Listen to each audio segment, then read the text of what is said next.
The class of 2023 salutatorian is an environmental major and will be attending Harvard University in the fall. I give you the class of 2023's salutatorian, Roberto Casada.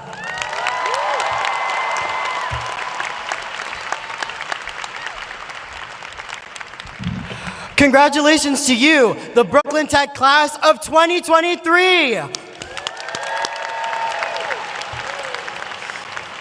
Now, I want to talk about something that unites us all, goals. We all have them.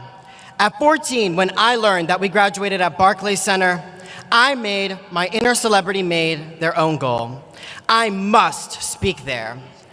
Barclays is Brooklyn's Taj Mahal. You know who's been here? Rihanna, Beyonce, JoJo Siwa. I wanted to be on their level. I went downstairs to tell mommy.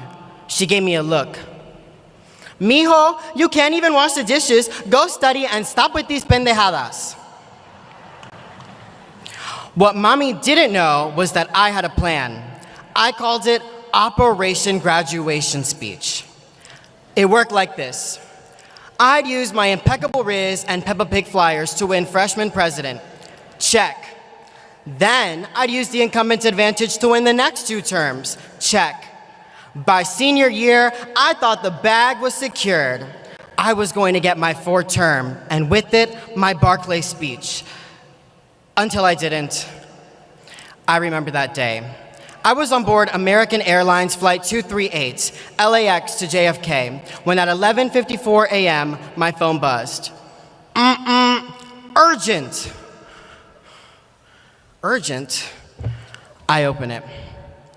Dear Roberto, I know you've been class president for 3 years and that this matters to you. But my soul left my body. I had to double check. Was this real? Am I dreaming? Did the plane crash and this is the afterlife? But nope, it was real.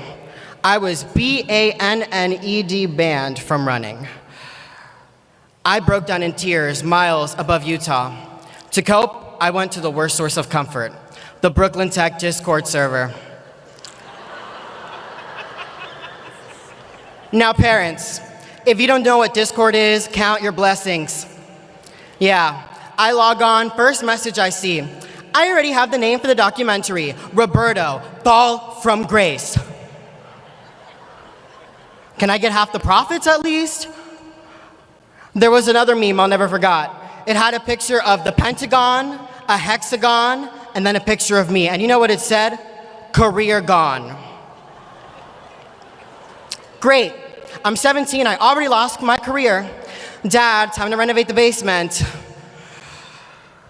My sadness deepened. Not only had I lost a speech that I had worked 3 years to get and a position I cared for, but now I had people celebrating my downfall too. I wanted to prove them wrong, show them, no, my career is not gone. But how? Suddenly, it hit me. The top 2 students get speeches too. But top 2 out of 1,500? To get that high, your GPA needs a blunt.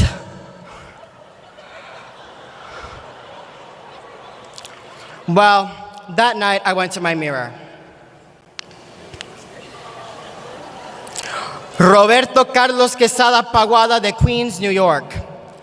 If you want that NBA Stadium speech, if you want them to regret their memes, you need to get a 100 in every single class this year. Senioritis, I don't know her. 100. I got to work and it was really hard. I had to sacrifice a lot. For example, I remember a few months ago, somebody was like, yo, Roberto, you want to hit up Omari's party? I wanted to go. This was my chance to become a popular Regina George era kid. But I said no. I knew if I wanted to get my speech back, I had to grind for my tests, not grind on people. But alas, 8 months of hard work later, with the help of my parents, family, friends, teachers, and even people like the lunch ladies and custodians, The hundreds got entered into the yearbook, and I got my speech back.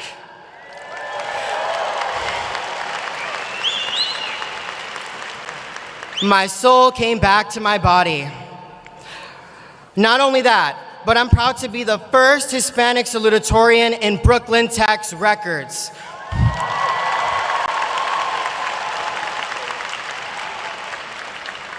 I'm also the first Indigenous and the first Honduran student to be top 2 in this school's 100-year history.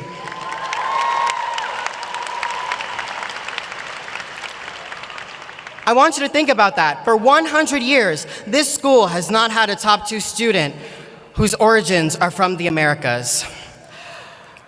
Well, why did I tell you this story? I know that's what you're thinking. Is it because I'm petty? Okay, maybe a bit. But really it's because I want you to learn 2 quick lessons from my journey that I think will help you. Lesson 1, embrace the ops.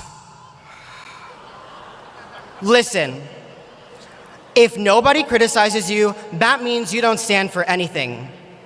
Everybody loves you when you're irrelevant.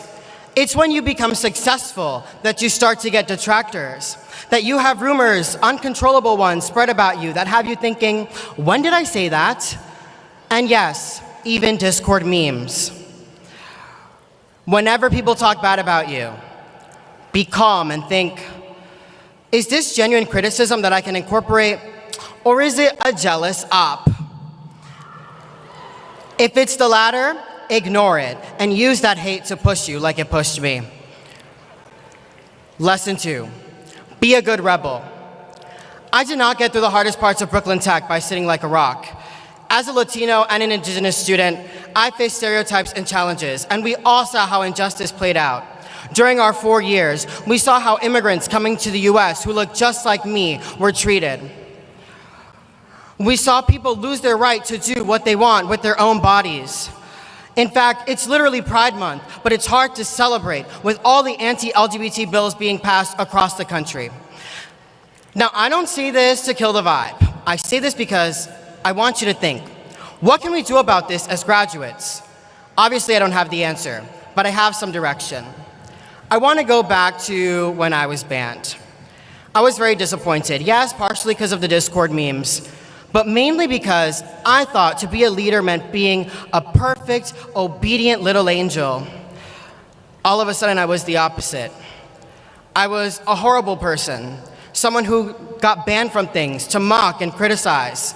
I felt like a disappointment to the very Indigenous and Latino communities I had fought so hard to defend. But on this journey to top 2, I've realized something. Being a disobedient activist is not a bad thing just because it offends some people. In fact, it's necessary because when the rules are broken, they need breaking.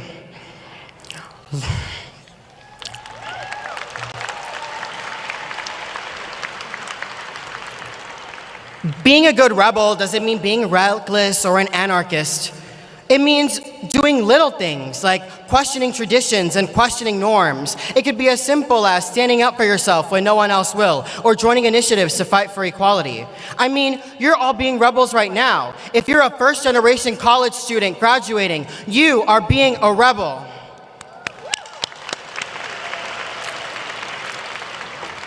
If you know somebody who is praying for your downfall, but you're here graduating today, you, my friend, are being a rebel. My outspokenness, rebelliousness, these aspects of my personality haven't always been popular, but they gave me so much more. They empowered me to do things like stand on this stage and challenge what a top student looks like. But listen, I don't want to be the last Latino on this stage. I want more of us and people of every group that's been told that they can't. But that won't magically happen. It starts with you. Class of 2023, speak up for others and speak up for yourself, even if it means you have to settle for top 0.1% instead of class president. Thank you.